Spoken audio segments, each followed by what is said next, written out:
In this video, I used Chang'e in her unorthodox role, and in the first game, I was the roamer.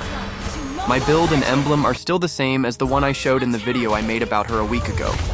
I said that I prefer the burst build over CDR and attack speed. That's because with attack speed, once her second skill's shield is gone, she becomes almost useless.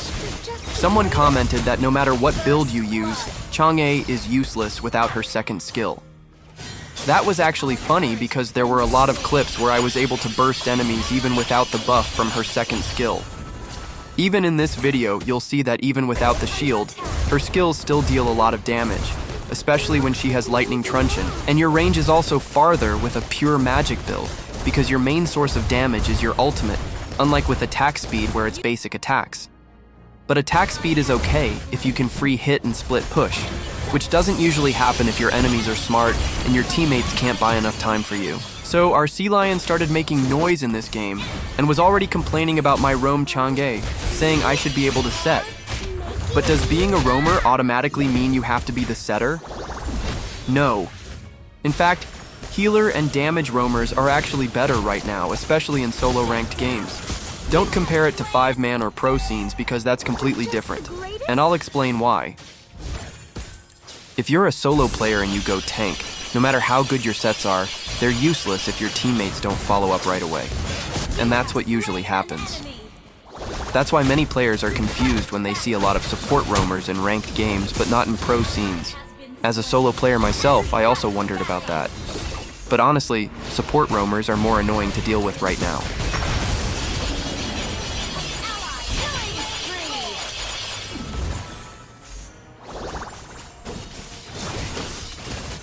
Then I tried playing 5-man and I understood why. In that setting, you have communication, and you're always moving as a group. That means when your tank sets up, the team can immediately follow up. And that's what usually happens in pro play. Crowd control becomes more valuable than healing. Because when the enemies dump all their skills at once in one area or on a single hero, no amount of healing can sustain through that damage unless it's Argus. But you're not going to waste all your skills on an Argus with immortality, unless you're dumb.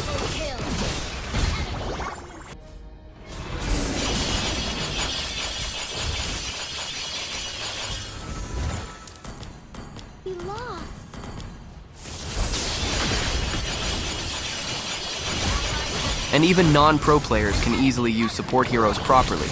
It's really easy to use them as long as your teammates are good. Unlike pick-off heroes, which we all know are harder to use but more worth it.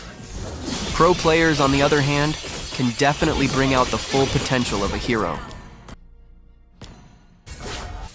But I think another reason why support heroes are rarely picked in the pro scene is because of familiarity or mastery. It's not just you who needs to be familiar with the support roamer, your whole team needs to be. You have to move as a unit, unlike in normal ranked games where that doesn't really matter as much. But going back to Sea Lion, she's like those players who think the gold lane is only for marksmen, just like how she assumed that roamers are supposed to be setters by default. Acting like she's some pro, when in reality she complains a lot even though I'm already carrying the team. You can clearly see how crippled our team is whenever I'm not around. The enemies suddenly look like pro players. Then here, Hanabi got a double kill by herself. What the heck? If that were me, I'd delete my ML account and never play again. That was just so embarrassing. I even went back to base because I thought they couldn't kill Hanabi. But of course, that know-it-all Sea Lion had to speak up again, asking why I even went back. Actually, my games here were supposed to be troll games just because I'm so tired of losing no matter what I do. My teammates should even be thankful that it was just a troll pick, not troll gameplay, because I still played properly. But I wasn't really eager to win, I just wanted to enjoy the game. I didn't care whether we won or lost as long as I had fun. It's just that players like Sea Lion ruin the mood, talking like they're the ones carrying the team. This is for Sea Lion and all the other players like him.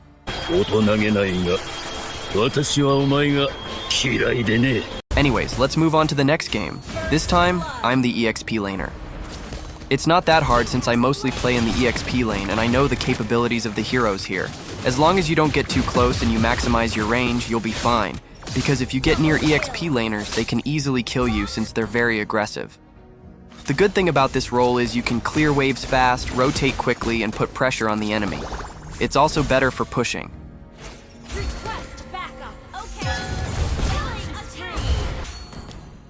Which way is home? Here I thought I was safe because I had the litho. I thought Freya was the only enemy nearby, but I was shocked when Kimmy suddenly showed up too. So I aimed my ultimate at Freya to keep her from getting close, and just ignored Kimmy since she didn't have enough damage to burst me down anyway. Mega kill. Not so high. Don't you know I'm afraid of heights? You are making me mad. Look at the damage of her first skill here. Even without the second skill buff, it still hurts. Killing spree.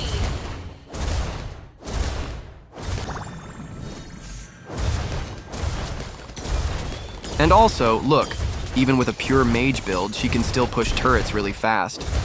I also played a few games using the attack speed build, but I really didn't like it in team fights. And when there's someone guarding the enemy turret and you can't split push, it becomes really hard to use.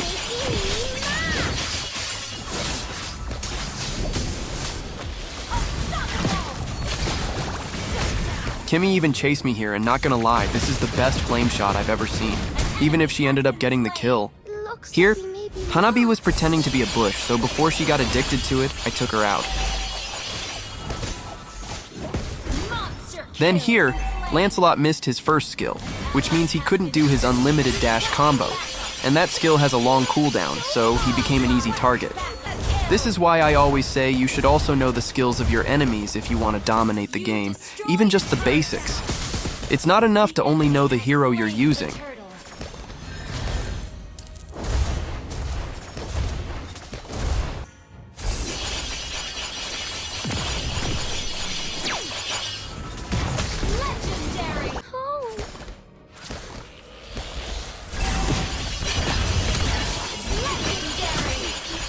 Hanabi actually did well here and managed to push a turret. But this new litho is a huge help in situations like this. It's really annoying when you're on the enemy side. Legendary. Quest backup. Here, Lancelot was way too confident. He even had the time to taunt using his recall. And just like that, he suddenly died.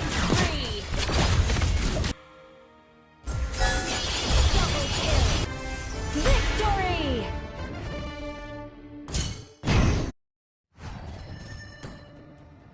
I played another game, and this time I used her in the gold lane.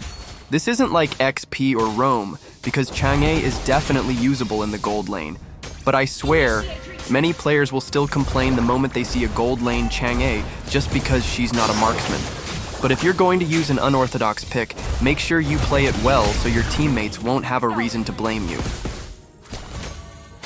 It's just funny how a pattern started to show here.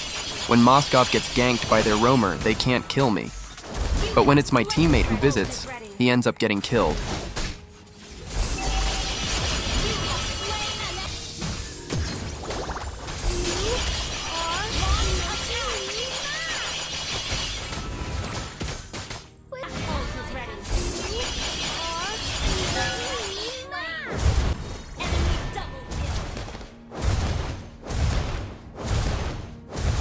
You destroyed a turret.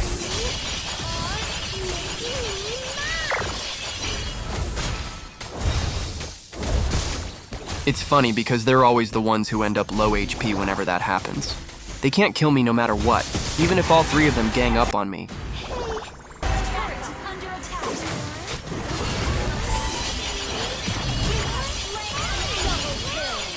This part was funny. My ultimate was already locked onto Hellkurt because I thought Saber was going to use his ult on him. But then he suddenly switched to Freya instead, saying he trusted our jungler to secure the Lord with retribution. Oops, that trust didn't age well. Watch until the end to see how we ended up losing.